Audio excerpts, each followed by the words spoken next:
आपने एटीएम से पैसे निकलते और निकालने के बारे में तो सुना ही होगा, लेकिन क्या आपको पता है अब एटीएम राशन भी देता है? जी, इस एटीएम का नाम है अन्नपूर्ति एटीएम, जिसकी मदद से कोई भी अपने हक का राशन 24 घंटे 7 दिन निकाल सकता है।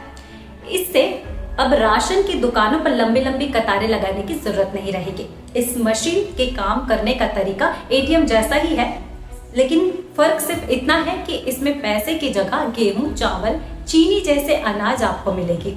इसकी जानकारी department of food and public distribution की ओर से सोशल मीडिया पर भी शेयर की गई थी।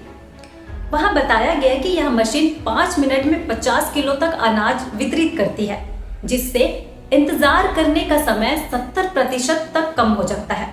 यह राशन पाने का एक डिजिटल और आसान तरीका है। इस एटीएम की मदद से कोई भी शख्स सिर्फ राशन कार्ड नंबर और अंगूठे की मदद से अपने हिस्से का राशन पा सकता है।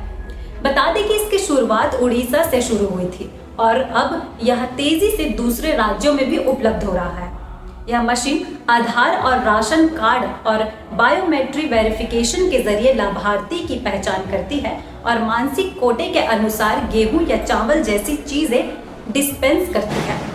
इसमें लाभार्थी स्क्रीन पर अपना विकल्प चुन सकता है और मशीन निर्धारित मात्रा में अनाज नीचे दिए स्लॉट से निकाल देती है।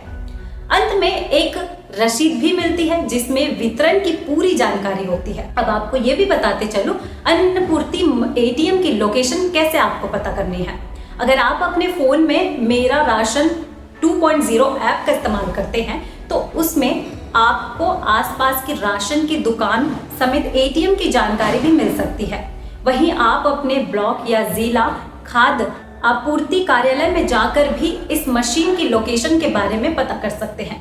हर राज्य की शाखा विभाग के टोल फ्री नंबर पर कॉल करके आप अपने एरिया के अन्नपूर्ति एटीएम की लोकेशन जान सकते हैं। तो इस जानकारी पर और एटीएम पर आपकी क्या राय है, कमेंट कर जरूर बताइएगा। और ऐसे ही अपडेट्स के लिए, ऐसी जानकारी के लिए हमारे चैनल सिटी भास्कर को फॉलो एंड सब्सक्राइब करना ना भूलें।